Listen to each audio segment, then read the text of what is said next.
లో కూడా ఎవరికి ఎన్ని సీట్లు వస్తాయి అనే దాని మీద పెద్ద ఎత్తున చర్చ జరుగుతుంది. సో మీ అనాలిసిస్ ప్రకారం ఎలా ఉండబోతున్నాయి మూడు పార్టీలు?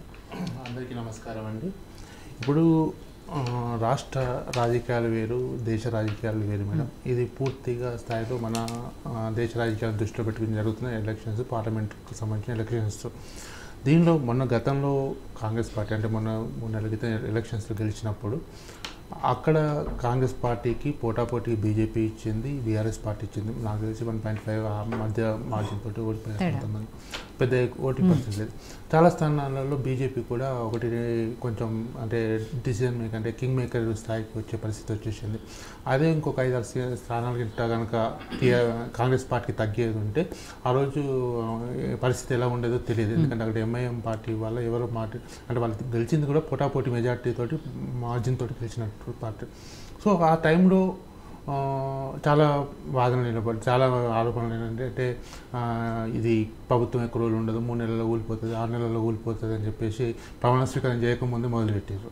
సో ఎప్పుడైతే కాంగ్రెస్ పార్టీని అంటే ఆ ఉద్దేశంతో చూస్తున్నారన్నప్పుడు ఆటోమేటిక్గా అధికారంకి వచ్చిన కాంగ్రెస్ పార్టీ కూడా కొంత ఆలోచన చేసుకునే పరిస్థితి తీసుకొచ్చేసి వాళ్ళు ముందస్తుగానే ఇంకా లాభం లేదు, మనం కూడా కొంత క్యాడర్ని కలుపుకొని మనం బలం పెంచుకోవాల్సిన అవసరం ఉందని చెప్పేసి ఈరోజు వాళ్ళు అధికారంలోకి వచ్చినా సరే కొంతమందిని వాళ్ళు మళ్ళీ జాయిన్ చేసుకోవడం మొదలుపెట్టారు. సో రాజకీయాలు ఇప్పుడున్న రాజకీయాల్లో ఏంటంటే అధికారంలో ఏ పార్టీ ఉంటే ఆ పార్టీకి క్యాడరు కొంచెం జాయిన్ అవ్వడాలు మారడాలు అనేది సర్వసాధారణం. ఇది నేను చెప్పిన మాట కాదు, కానీ కేటీఆర్ గారు అలాగే అన్నారు. ఏంటి ఇట్లా పార్టీ మారితే పెద్ద సీరియస్గా తీసుకోవాల్సిన అవసరం ఏం లేదు, ఇది ప్రస్తుత రాజకీయాల్లో అలాంటి పరిస్థితులు ఉన్నాయని చెప్పి అన్నారు. సో ఇప్పుడు ఎలాగూ కాంగ్రెస్ పార్టీ అధికారంలోకి వచ్చింది కాబట్టి వాళ్ళు పూర్తి స్థాయిలో పనిచేసేది ఎంపీ సీట్లు కూడా అంటే గనక గెలవగలిగితే వాళ్ళు మొన్న ప్రజలు ఇచ్చిన మద్దతు అది అనుకోకుండా గెలిచిన ఫలితాలు కాదు, ఇది ప్రజలు కాంగ్రెస్ పార్టీని నమ్మారు అని చెప్పేసి ముందుకెళ్దామనే ఒక భావనతోటి వాళ్ళు ఉన్న విషయం అర్థమవుతుంది ఇక్కడ మనకు. So at the same time BJP party కూడా ఈరోజు ఒక స్థానం నుండి ఈరోజు 8 దాకా వచ్చేసారు. ఈరోజు సాక్షాత్తు ముఖ్యమంత్రి క్యాండిడేట్ను ముఖ్యమంత్రిని ఇద్దరిని ఓడించిన వ్యక్తి బీజేపీ నుండి ఎమ్మెల్యే గెలిచారు. సో అంటే బీజేపీకి బలం పెరిగిందన్న దాంట్లో నిజం ఉందని. సో అది క్షేత్రస్థాయిలో నుండి పెరుగుతుంది. సో ముఖ్యంగా రేవంత్ రెడ్డి గారు ఇక్కడికి వచ్చిన తర్వాత ఫోకస్ చేసింది ఎమ్మెల్యేలను తీసుకోవడానికన్నా ముందు కింద క్షేత్రస్థాయిలో, మండల స్థాయిలో, గ్రామ స్థాయిలో నాయకులను కలిగించాడు. అంటే కార్యకర్తలను అక్కడ ఉన్న కాంగ్రెస్ కార్యకర్తలతో సహా తెలిసి పార్టీలకు మారేలాగా చేశారు. తీరా ఆ ఇన్ఫ్యాక్ట్ ఎక్కడ పడిందంటే ఈరోజు ఎంపీ ఎలక్షన్స్కి వచ్చేసరికి ఆ ఇన్ఫ్యాక్ట్ కనబడుతుంది అక్కడ. సో దానివల్ల ఏంటంటే ఇటు ఎంపీ ఎలక్షన్స్లో నాయకులందరూ ఉన్నారు, కింద కార్యకర్త క్యాడర్ చేసే వాళ్ళు సపోర్ట్గా ఉన్నారా లేదా అన్నది ఈరోజు బీఆర్ఎస్ పరిస్థితి వచ్చేసింది. సో దానికి తోడుగా ఈరోజు ముఖ్య నాయకులంతా కూడా లాస్ట్ మినిట్లో ఇప్పుడు రంజిత్ రెడ్డి గారు లాంటి వాళ్ళు కూడా ముఖ్య నాయకులు లాంటి వాళ్ళు కూడా ఈరోజు పార్టీ మారిపోయి ఎంపీ కాంగ్రెస్ తరఫున పోటీ చేస్తున్నారు. సో లాస్ట్కు వెంకటరామరెడ్డి గారు లాంటి ఐఏఎస్ ఆఫీసర్ని ప్రవీణ్ కుమార్ గారి గురించి తెలుసు.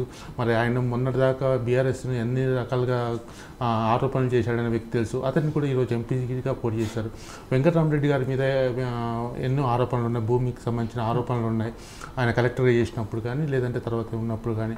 సో అతన్ని ఈరోజు ఎంపీ సీటుకు పోటీ చేస్తున్నారు. సో ఇట్లాంటి వ్యక్తులలో ఇంకా మిగతా ఇంకా కొన్ని డిసైడ్ అయిన దాంతోపాటు బీఆర్ఎస్కి ఇది ఒకటే అనుకుంటే ఇటు మిగతా కేసుల విషయంలో కానీ ఇంకో విషయంలో కూడా కొంచెం అబ్జర్వేషన్లో ఉన్నారు. సో ముఖ్యంగా పార్టీ ఎవరి బలాబలాలు వాళ్ళు ఏ నాయకుడైనా సరే మీరు మాట్లాడినప్పుడు మీరు మాట్లాడినట్టు మేము మాట్లాడలేదు. ఒక పార్టీ నుంచి అవినీతి ఆరోపణలు ఇప్పుడు మీరు చెప్పమన్నట్టు మేము మాట్లాడాలి. స్పెసిఫిక్ చెప్పండి.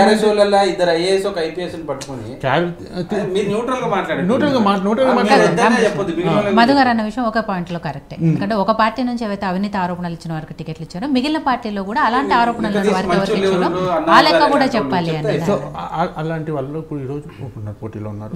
సో ఇక్కడ ఉన్న ఏంటంటే క్యాడర్స్ ముఖ్యం, ఇంపార్టెంట్. క్యాడర్ అనేది మీరు ఏ స్థాయిలో నిలబెట్టుకోగలుగుతున్నారనేది ఇంపార్టెంట్.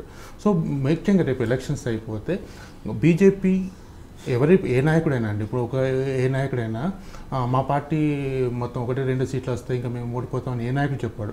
17 వస్తాయని కూడా చెప్తారు. ఎందుకంటే వాళ్ళకు ఆ క్యాడర్ని ఉత్తేజపరచడానికి కోసం కూడా చెప్పాల్సిన అవసరం. సో ఇప్పుడున్న పరిస్థితుల్లో తెలంగాణలో గవర్నమెంట్, కాంగ్రెస్ పార్టీ గవర్నమెంట్ వేసింది, క్యాడర్ అంతా కూడా వాళ్ళ సైడు చూస్తున్నారు. అలాగే at the same time BJP కూడా క్షేత్రస్థాయి నుండి బలపడుకుంటూ వస్తుంది. కాబట్టి దాదాపు పోటీ అనేది ఉంటుంది. ఆ పోటీలో మీరు ఎక్కడ ఉన్నారనేది చూసుకోవాలి ఫస్ట్ ఆఫ్ ఆల్. సో మీరు చెప్తున్నట్టు ప్రతిదానికి మొన్నటిదాకా కూడా మా ఎదురుదాడులు చేసినట్టు ఇప్పుడు కూడా మీరు అదే పరిస్థితిలో కొనసాగకుండా ఈరోజు కాంగ్రెస్ పార్టీ మీద చేసిన పథకాల మీద కానీ, కాంగ్రెస్ పార్టీ అమలుపరుస్తున్న విధానాల మీద కానీ మీరు ఫైట్ చేసేసి లాస్ట్ సంగతి పక్కన పెట్టండి. ఈరోజు మీరు చేయాల్సిన పార్టీ పనుల మీద మీరు చేయగలిగితే దాన్ని ప్రజలు గుర్తిస్తారు తప్ప మీరు మళ్ళీ పాత పార్టీని పాత పార్టీని చేసుకుంటూ ఉంటా అంటే ఈరోజు మరి కాదు కదా. ఈరోజు మీరు అన్నట్టు మరి మీరు ఏకనాథ్ షిండే, రేవంత్ రెడ్డి అవుతారని మీరు ఎట్లా చెప్పగలిగారు? మరి మీరు ఎంత